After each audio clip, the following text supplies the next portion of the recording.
Avec Marinaro, avec Tony Marinaro. Ho, ho, ho, Léo.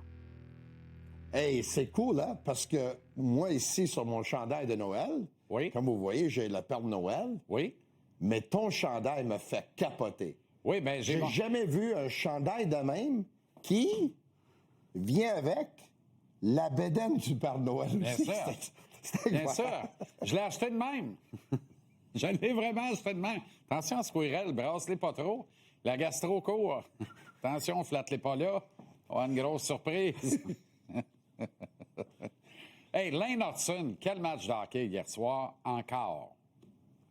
Quand on dit Lane Hudson est un joueur franchise, j'espère qu'il n'y a plus personne qui en doute. Là. Mais c'est sûr, c'est un joueur franchise. Puis, tu sais, sans dire que j'ai un œil du talent plus que d'autres, parce que je pense que son talent est indéniable, puis la plupart l'ont vu. Ceux qui n'ont pas vu son talent l'an passé, c'est ceux qui ne voulaient pas le voir, exact. Son talent. Mais moi, j'ai eu pas de problème, j'ai eu pas de peur de dire que c'est un superstar après 5 fois que je l'avais vu, là, tu sais. Puis il y en a qui me disaient, wow, attention, là, calme-toi le pompon, là. S'il n'est pas un superstar tout de suite, là, écoute, il était un superstar. Est-ce que dans 4-5 ans, on projette le plafond, là, on va être à 120, 125 millions, on connaît la valeur du prochain contrat d'Hudson. Est-ce que dans 5 ans, on dira, le meilleur rapport qualité-prix dans le business, c'est Lane Hudson? De tous façon détournée de dire qu'il a signé à rabais. Là. De tous les grands joueurs, c'est sûr et certain qu'il a signé à rabais parce que son contrat à 8,85, là, d'ici un an et demi, tu penses pas que Quinn Hughes, il va signer pour 15 millions? Ben oui. Quinn Hughes, il est pas presque 2 fois mieux que Jamais. Hudson, Jamais, il est moins bon. Même à là, je pense que j'ai vu des statistiques plus tôt ce matin. Dans les premières 2 saisons dans la Ligue nationale de Quinn Hughes, et les 2 premières saisons dans la Ligue nationale de Lane Hudson. Hudson, dans 11 matchs de moins, a 2 points de plus. Ouais. Quinn Hughes, moins 34.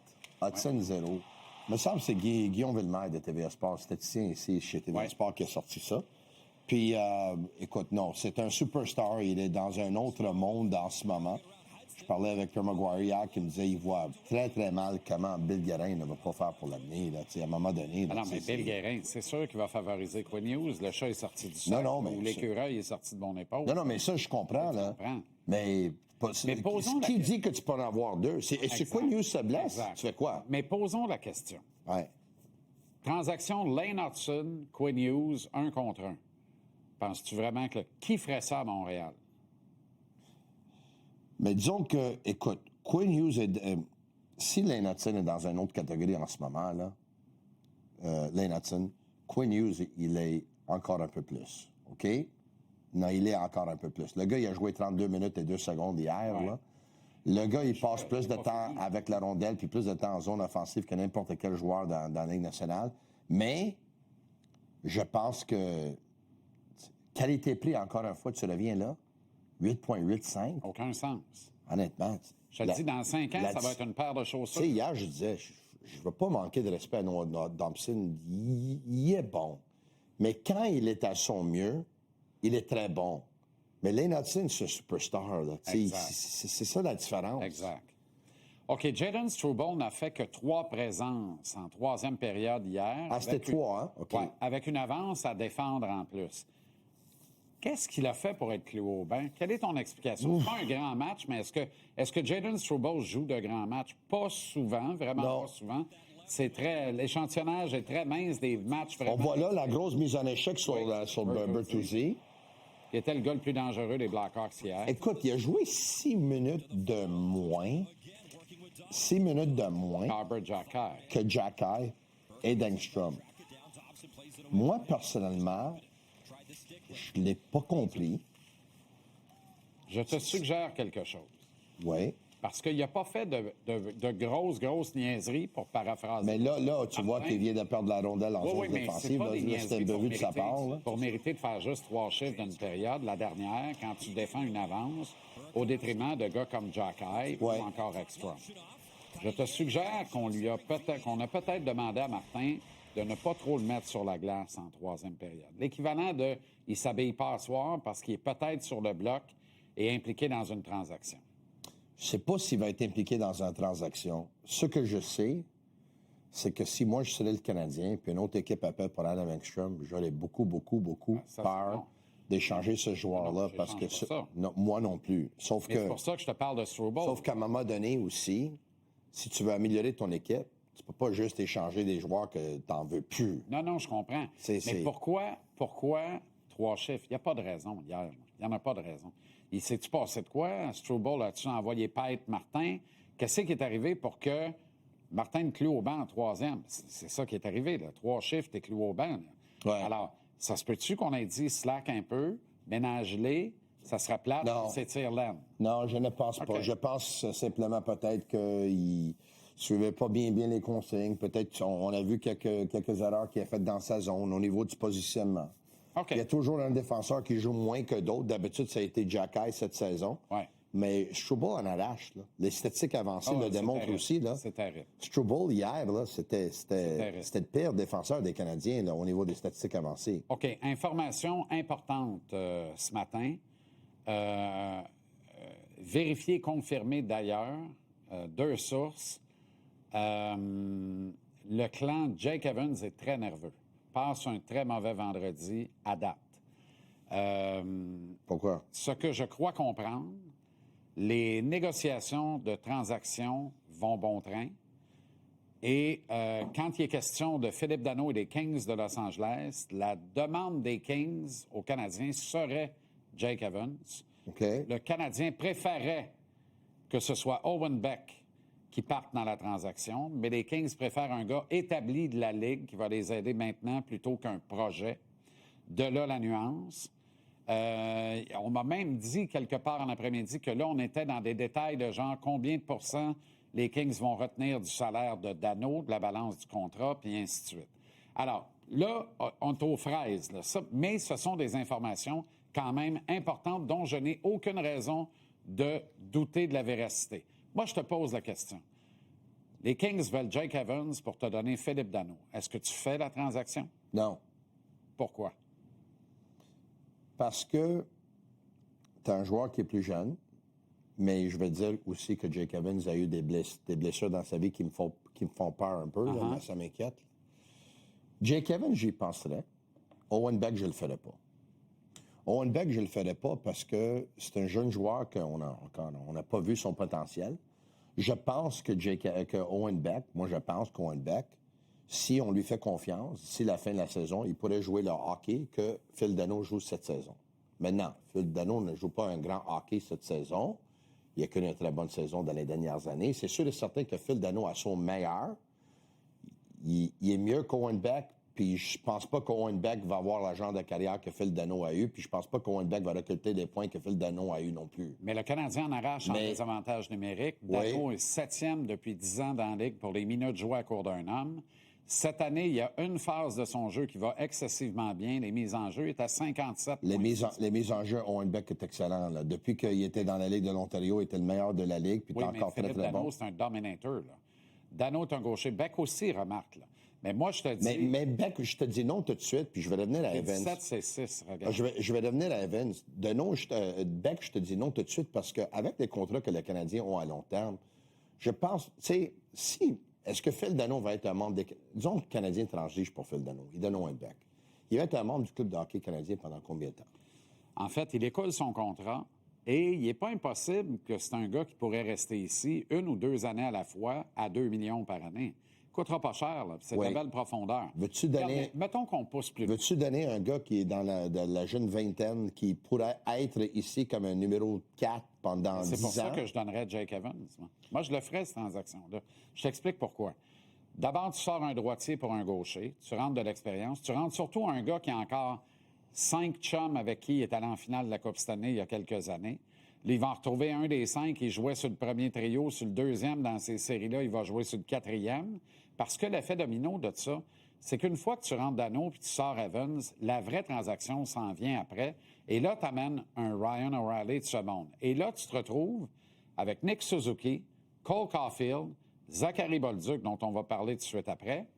Tu as, exemple, Ryan O'Reilly, Juraj Slafkovský, Ivan Demidov, Oliver Kapanen, Alex Texier et Kirby Dach à droite. Puis tu as Philippe Danault. avec Josh Anderson et Brandon Gallagher sur le comprends. 4e trio. Ta ligne de centre a de l'allure, tu as 2 droitiers, 2 gauchers, tu as 2 Terminators, c'est 2 gauchers, mais 2 Terminators dans le cercle des mises en jeu. Tu ajoutes des vétérans, et là, tu dis au reste de l'association Est, on a une chance, comme toutes vous autres, on va apprendre. Il me semble que Jake Evans a gagné 15 de 17 mises en jeu hier. Maintenant, Evans est le meilleur centre du Canadien. Maintenant, ceci étant dit, Aux mises en jeu. ceci étant dit, je pense que Danault pourrait amener plus aux Canadiens qu'Evans. C'est ce que je pense aussi. Je pense que si les Kings étaient prêts à retenir une partie du salaire, ce que ça devient intéressant, c'est que Danault, il lui reste 1 an et demi de contrat. 1 an et demi, c'est ça? Jake Evans a signé un contrat de 4 ans. Il y en a déjà cette saison qui disaient peut-être que le Canadien n'aurait pas dû signer ce contrat-là, tandis que tout le monde voulait signer l'an passé. Au prix que ça coûte, il n'y a rien là. Si jamais tu peux faire cette transaction-là, puis Danault écoule son 1 an et demi, tu n'as pas besoin d'écouler les 4 ans avec Evans, et les Kings vont payer la partie du salaire qui va faire la différence, c'est sûr et certain que ça devient intéressant. Là, qu'est-ce que moi j'aime pas de ça? Parce qu'Owen Beck peut devenir celui qui s'en va. Aucun doute là-dessus. Dans la transaction Ryan O'Reilly, avec un premier choix en 2026. Je ne pense pas qu'ils vont faire 2 transactions pour des joueurs de centre, mais on n'en a jamais de trop. Ce que j'aime pas, puis Justin, pensez-y bien, OK? C'est que l'an passé, tu avais en Jake Evans un gars qui avait une saison de carrière. N'est-ce pas? Oui. Il jouait tellement bien, puis là, on disait que... Et là, quand il a signé le contrat de 4 ans, tout le monde a dit qu'il a laissé de l'argent sur la table. Tout le monde a dit ça l'an passé. C'est-tu vrai? Sauf moi. OK. Et je connais un bon chum qui en a laissé sur la table avec moi parce que lui, il pensait qu'il y aurait 4 millions par année. Exactement ça. OK?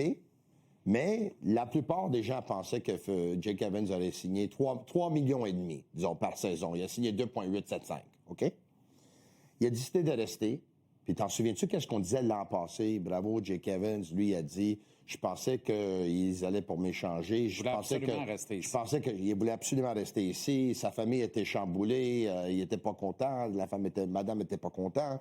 Il est resté content. L'autre, Phil Danault, était ici. Puis quand il était ici, il était excellent. Phil Danault, quand il était avec le Canadien, pour moi, il était excellent.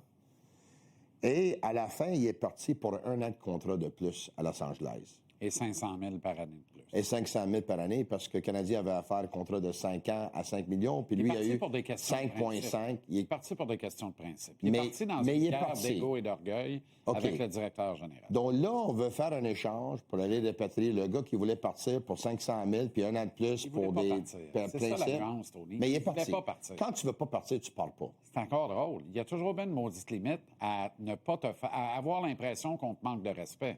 Tu sais, à un moment donné, là, veux-tu qu'on parle de ta situation, toi? Non, mais on peut parler de la situation. On peut parler. Ce que je veux dire. On peut parler de la situation de personne. Quand tu es convaincu qu'on te manque de respect, là, c'est pas une affaire de. Quand tu es respecté, tu vas rester, peu importe le prix. Oui, mais Philippe Danault était premièrement, là, si tu veux parler, moi je suis un livre ouvert, là. Phil Danault, là, il était en négociation. Quand il était avec le Canadien, il était en négociation de contrat. Ils ne sont pas entendus sur le terme, 1 an de plus, puis ils ne sont pas entendus sur 500 000. C'est ça. Moi, j'étais dans une année de contrat avec une station de radio qui ne m'ont même pas parlé toute l'année. Non, je comprends. Dès le moment que j'ai fait mon dernier show, j'ai dit, OK, these guys, OK, ciao. Oui, mais eux, là, au registre et au royaume des millionnaires, là, à un moment donné, ça s'est envenimé. Là. Ça s'est envenimé. Tu comprends? Et puis, je suis obligé de te dire, je pense pas que ça aurait fait ça avec Kent Hughes. Mais... Si Kent Hughes avait été le GM du Canadien, je pense que Danault ne bouge jamais. C'est parfait. Mais, maintenant, si on regarde les choses aujourd'hui, est-ce que l'offre de 5 ans, 5 millions de dollars par saison, au lieu de 6 ans, 5,5 que les Kings ont offert à Phil Danault, est-ce que c'était vraiment quelque chose d'offensif? Ça dépend. Parce que si on regarde sa 5e année, peut-être Marc Bergevin, il a deviné d'offrir 5 ans. Il y a personne qui peut chialer qui est craché sur 25 millions pour 5 ans. Tu comprends? Par contre, il y a des affaires qui ont été dites dans la négociation qui ont coupé des ponts, qui ont provoqué une rupture, puis ça devenait irréconciliable. Puis ça, je peux comprendre. Avec le recul, là, je comprends Philippe, un moment donné, de dire, OK, tu sais quoi? Moi, il allait aller. Je pense que Phil Danault... actuellement, là, c'est vraiment une première saison difficile. Il y a encore 40 points l'année passée. C'est vrai. Puis je pense que Phil Danault... On va finir comme ça. Je pense que Phil Danault pourrait plus donner aux Canadiens dans le prochain an et demi que Jake Evans pourrait donner pour les prochains 4 ans. Zachary Bolduc, Zachary Bolduc. Zachary Bolduc était fantastique hier. Extraordinaire. Pas seulement tout un tir sur le premier but, mais quel but, quel tir Gardilier hier. Là. Comment l'a dit, il était très habile. Et Sam Montembeault n'est pas à blâmer dans la cause perdante du Rocket à Cleveland. Finalement, on a fait un bloc comme quoi il faut tout de suite amener Dano ici. Bolduc est incroyable, puis Montembeault n'est pas à blâmer. J'étais compris. On est au Québec ici. Même en de joyeuse fête.